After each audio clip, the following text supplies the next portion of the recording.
नमः शिवाय। फ्रेंड्स, मैं आज आपको एक ऐसे मेंढक की कहानी सुनाने वाली हूँ जो शिव भक्ति के कारण एक सुंदर सी नारी के रूप में परिवर्तित हो गया, जिसकी आगे चलकर एक शिव भक्त से शादी हुई। तो चलिए शुरू करते हैं आज की कहानी। एक जंगल में 4-5 संत लोग रहा करते थे। संत महात्मा लोग भगवान शिव की पूजा, आराधना, तपस्या में लीन रहते। वहीं पास में एक कुआं था। उस कुएं के जल से भगवान शिव का अभिषेक करते और उसी जल का पान किया करते थे। उस कुएं के अंदर एक मेंढक रहता था। जब सभी संत भगवान शिव की पूजा आराधना करते, मंत्रोच्चारण करते, तो वह मेंढक भी सुनता। ऐसा प्रतिदिन होता। संतों की वाणी सुन सुनकर मेंढक का मन भी भक्तिमय हो गया। एक दिन उस मेंढक ने देखा कि उस कुएं में के अंदर एक जहरीला सांप गिरकर मर गया है और उसने उस कुएं में अपना सारा विष उगल दिया है, जिससे उस कुएं का पानी विषैला हो गया। अब मेंढक ने मन में विचार किया कि इस कुएं के जल से तो अब भगवान शिव का अभिषेक होता है और संतजन इस जल को ग्रहण भी करते हैं। कैसे मैं संतों को रोकूं कि भगवान शिव पर यह जहरीला पानी न चढ़ाए और कैसे संतों की जान बचाऊं। तो उसने थोड़ी देर इंतजार किया और देखा कि जैसे ही संत लोग कुएं के पास आए, उसने कुएं में छलांग लगा दी। कुएं में छलांग लगाते ही मेंढक मर गया और मेंढक का शरीर नीला पड़ गया।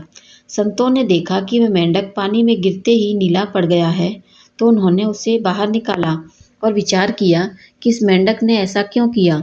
इसने हमारी जान बचाने के लिए अपनी जान दे दी। इस मेंढक को जीवित होना चाहिए। उन्होंने अपने तपोबल की शक्ति से उसे जीवित कर दिया और उससे पूछा कि उसने ऐसा क्यों किया। उस मेंढक को ऋषियों के तपोबल के कारण मनुष्य की वाणी मिल गई थी। तब उसने बताया कि किस तरह इस कुएं में एक जहरीला सांप गिर गया था, जिसकी वजह से इस कुएं का जल जहरीला हो गया था। वह जहरीला जल भगवान शिव पर कैसे अर्पण करने देता, इस वजह से उसने अपनी जान दी। मेंढक के इस भाव को देखकर ऋषियों ने खुश होकर उससे कहा कि मांगो, क्या वर मांगना चाहते हो। मेंढक ने कहा, नहीं संतजन, आप लोगों का दर्शन हो गया और भगवान शिव का दर्शन हो गया, मेरे लिए यही बहुत है। लेकिन संतों ने कहा, नहीं, हम तुम्हें वरदान देना चाहते हैं। तब आखिरी में उस मेंढक ने कहा कि आप अगर देना चाहते हो तो मुझे माता पार्वती जैसा सुंदर बना दो और मेरा विवाह ऐसे व्यक्ति से हो जो शिव की आराधना में लीन रहता हो, क्योंकि मैं जिस कुएं में रहता, उस कुएं से जो पानी जाता था, तो मैं आपके मुख से हमेशा ओम नमः शिवाय का जाप सुनता था।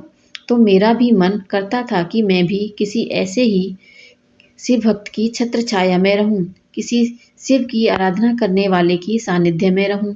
संतों ने उसे आशीर्वाद दिया और कहा, तू सुंदर स्त्री बनेगा और तेरा विवाह एक ऐसे राजा से होगा जो शिव का बहुत बड़ा भक्त होगा। उस मेंढक ने एक छोटी सी कन्या का रूप ले लिया। उस कन्या को मायासुर ने देखा।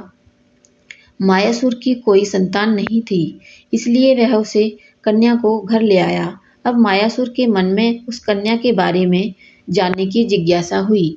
उस कन्या के बारे में जानने के लिए एक दिन मायासुर ध्यान लगाकर बैठा था कि यह कन्या किसकी है। तो उसने देखा कि यह कन्या तो पूर्व जन्म में एक मंदोक थी। मेंढक को संस्कृत में मंदोक कहते हैं। पूर्व जन्म में मंदोक होने के कारण मायासुर ने उस कन्या का नाम मंदोदरी रख दिया। वही मंदोदरी जिसका विवाह भगवान शिव के भक्त रावण से हुआ। मेरी ये कहानी आपको कैसी लगी मुझे कमेंट करके ज़रूर बताएं और मेरे चैनल को प्लीज़ लाइक, शेयर और सब्सक्राइब ज़रूर करें। Thank you.